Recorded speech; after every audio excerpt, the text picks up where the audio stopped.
ជំរាបសួរលោកគ្រូវីដេអូនេះខ្ញុំធ្វើការបង្ហាញពីការ deploy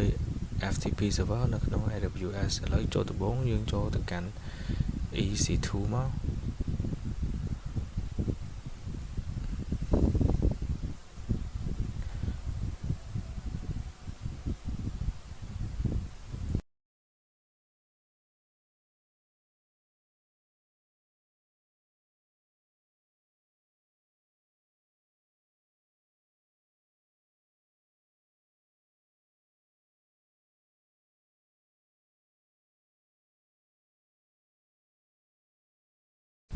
បន្តមកយើងចូលទៅរក security group ហើយយើងធ្វើការបង្កើត security group មួយទៀត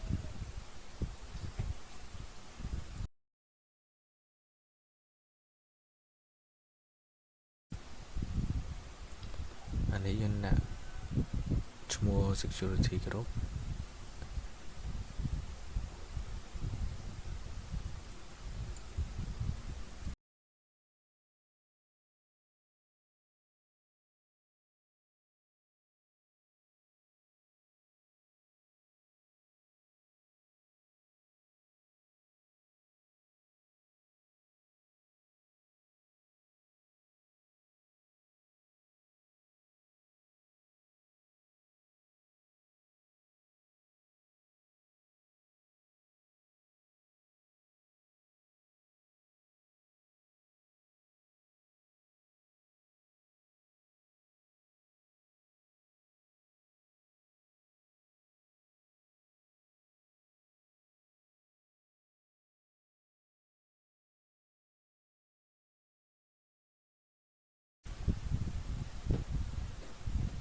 description ហ្នឹងយើងដាក់ក៏បានអត់ក៏បានដែរតោះមកយើងបង្កើតឲ្យចុច create security group ហ្នឹងមក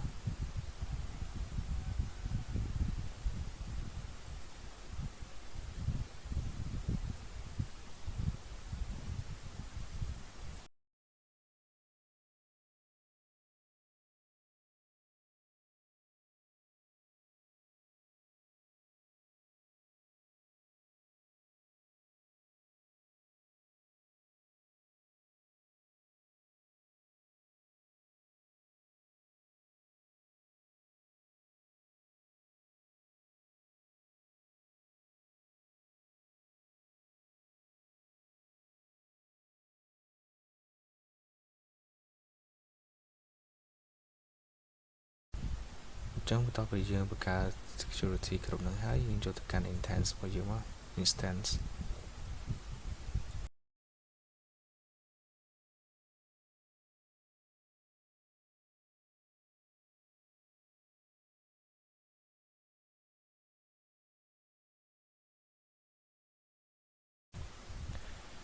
ចុច line instance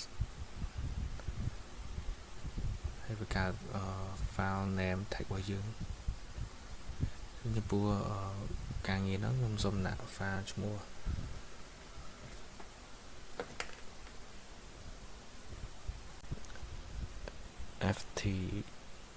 FTP server instance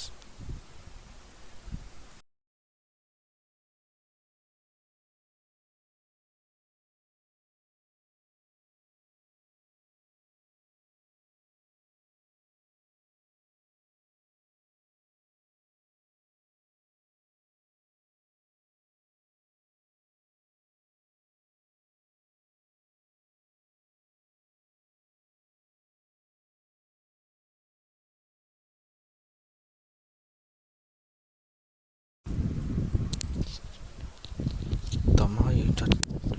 យកប្រភេទ application Ubuntu ហើយ scroll ចុះក្រោមដើម្បីធ្វើការបង្កើត key pair ហើយចំពោះការបង្កើត key pair ហ្នឹងយើងចុច create new key pair ហ្នឹងមកហើយដាក់ឈ្មោះ key pair របស់យើងអញ្ចឹងចំពោះ key pair ដែលយើងធ្វើថ្ងៃហ្នឹងខ្ញុំសូមដាក់ឈ្មោះ EC2 .remote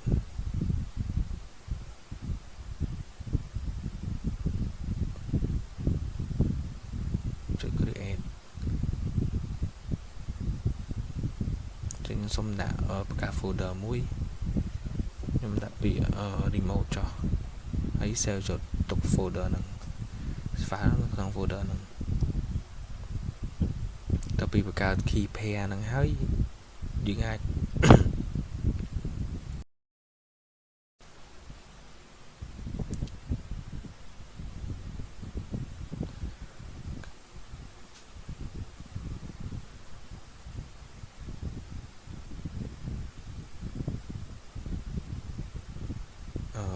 យើងធ្វើការ add security group ចឹង security group យើងបានបង្កើតមិញគឺឈ្មោះ own security group ដល់ពី add security ហ្នឹងហើយយើងចុច line instance ហ្នឹងមក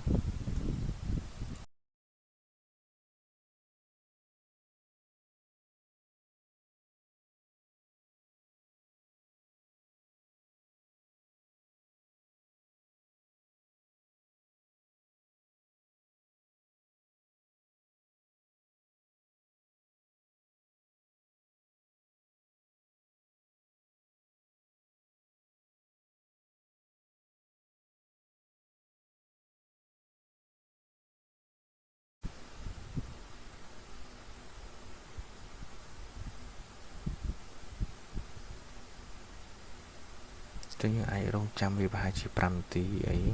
យ៉ាងយូរបំផុតដើម្បីវាចេញ check មកបច្ចុប្បន្នគឺវាចេញ initializing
អូខេឥឡូវចេញ check ហើយយើងចូលទៅកាន់ git bash របស់យើងមក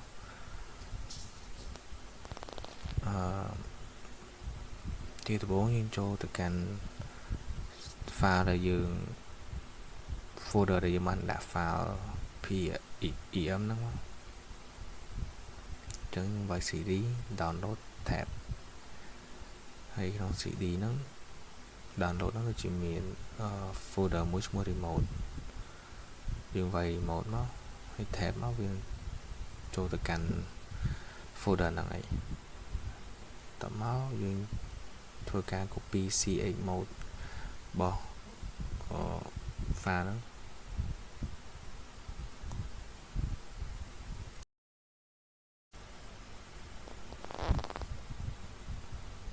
ចូល connect មកcopy ch mode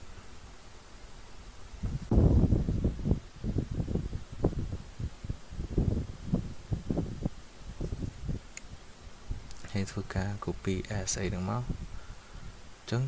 ដំបូងពេលដែលយើង copy asa ហ្នឹងវានឹងចេញ error ដោយសារតែយើងអត់ទាន់បើក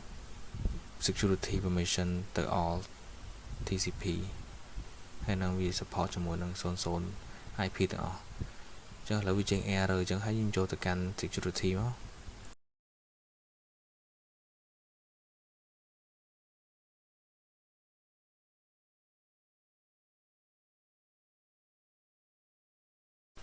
យើងចូលទៅកាន់ security ចុចលើ security គ្រប់ហ្នឹងមកតមកយើង select យក edit ហើយទៅការ add rule វាអានេះយើងដាក់ all TCP ហើយនឹង0/0តទៅយើងបានបើកហើយយើងចូលទៅកាន់ម្ដងទៀតមកហើយ enter មកវានឹងអាចឲ្យយើង access បានហើយអូខេ yes តទៅយើងចូលបានដំបូងហ្នឹងហើយយើងត្រូវធ្វើការ sudo apt update សិនតមកបើយើង sudo apt upgrade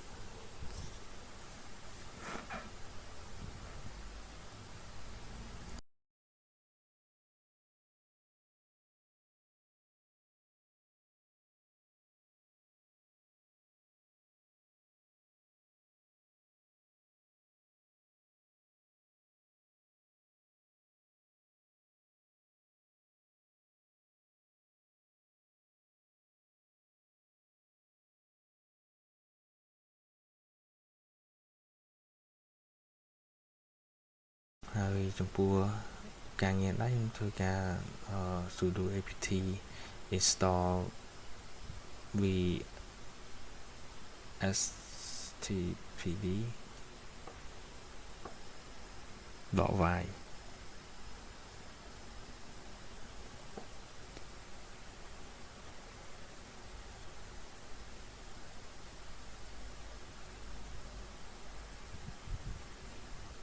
នឹង cd/etc/ មក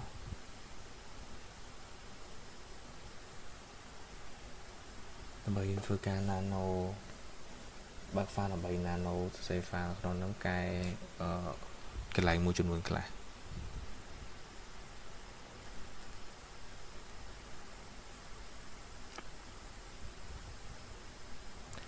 ហើយ sudo vsftpd .conf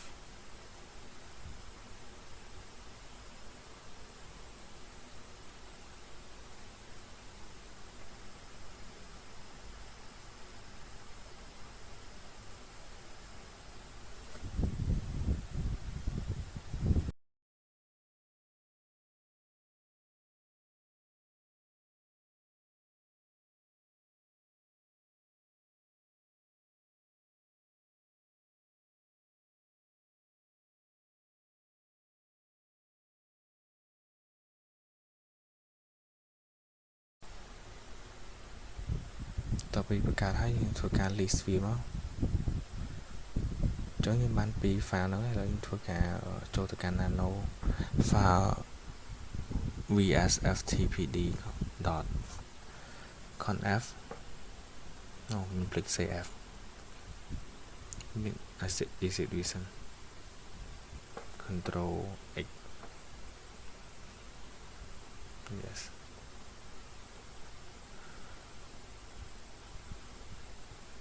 អូខេឥឡូវយើងចូល nano file ហ្នឹងហើយយើងធ្វើការបើកពិនិត្យមើលតើ local enable yes ហ្នឹងបានបើកនៅហើយនឹងមើល right enable ហ្នឹងយើងបានបិទ right enable ហ្នឹងនៅអញ្ចឹងឥឡូវ scroll ចុះក្រោមមកឥឡូវ local enable ហ្នឹងខ្ញុំបើកហើយចំពោះ right enable ហ្នឹងយើងត្រូវបិទដល់មកយើងទៅរកកន្លែងដែលយើងត្រូវ enable ca local user អញ្ចឹងអាហ្នឹងដូចជានៅក្រោមចាំបន្តិច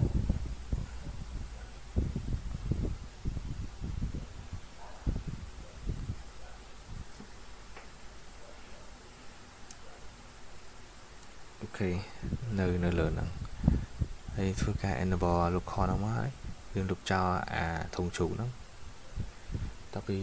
លុបចោលហ្នឹងហើយយើងធ្វើការ add មួយទៀតគឺ recommend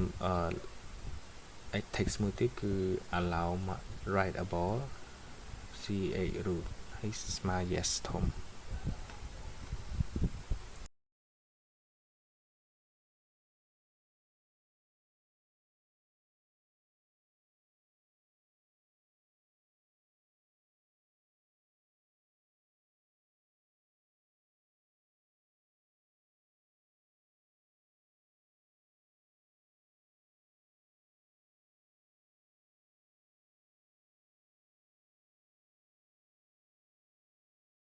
តមកយើងចូល scroll ចុះក្រោមយើងថែម text ប្រហែល3 line ហ្នឹងមកដោយសារខ្ញុំបាន copy paste ហើយឥឡូវខ្ញុំគ្រាន់តែ copy មកហើយ paste ចាំតិចអូខេយើងធ្វើការវាយtext ទាំង3ហ្នឹងតមកយើង control X ក៏បាន control S ហើយ control X enter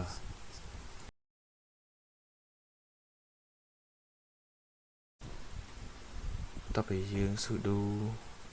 nano ហ្នឹងហើយធ្វើការ restart វាសិនមក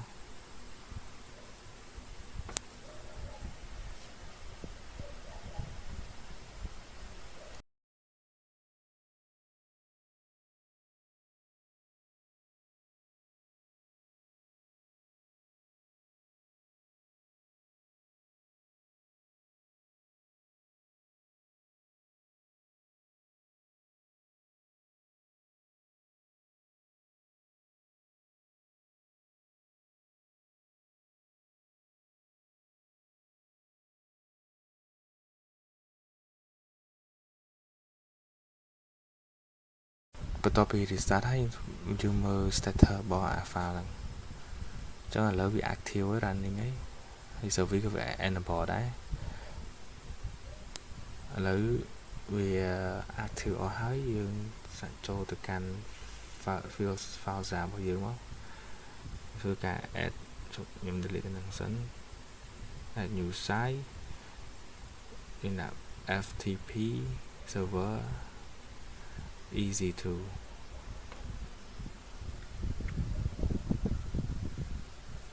ចំពោះកន្លែងនេះ protocol ត្រូវយក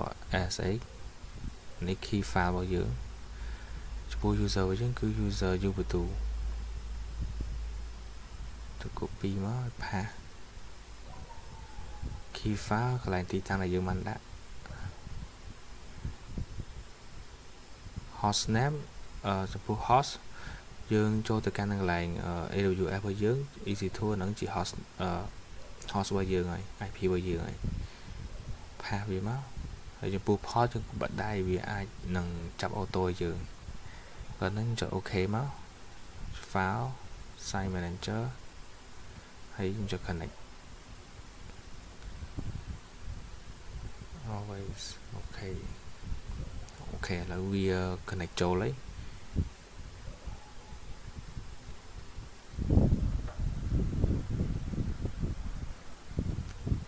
ហើយខ្ញុំធ្វើការបង្កើត new directory មួយទៀតខ្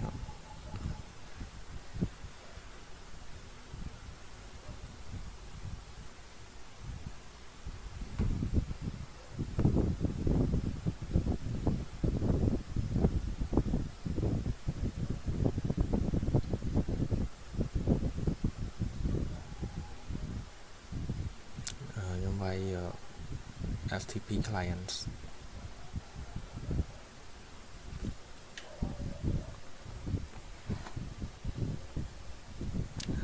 ចុចលើ file ហ្នឹង folder ហ្នឹងមកហើយធ្វើការបង្កើត file មួយមកចំពោះ file ហ្នឹងខ្ញុំដាក់ ctech.tat ហើយយើងចូលទៅកាន់ git ដើម្បីធ្វើការ check មើលតើក្នុង folder ហ្នឹងមានអត់អញ្ចឹងយើង cd ចេញក្រៅពី etc ហ្នឹងសិនហើយវាយ ls list cd FTP client tab មក tab ហើយយើង cd មួយទៀតឬ list ក៏បានដែរ nano ctech .tat ហើយខ្ញុំដាក់ welcome ftp welcome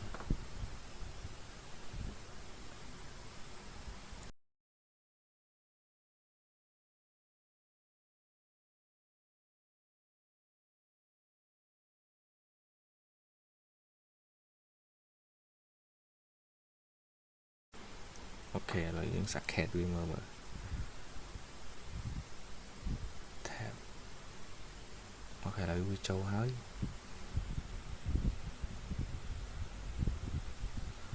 ក្នុងនេះគឺវាអាចចូលដែរយើងដើម្បី check មើល file ហ្នឹងគ្រាន់តែ right click លើវាយើងយកដូចជា edit use default entire text file ហ្នឹងបាទអូខេបាទហើយការងារខ្ញុំវាប៉ុណ្ណឹងព្រោះអរគុណច្រើន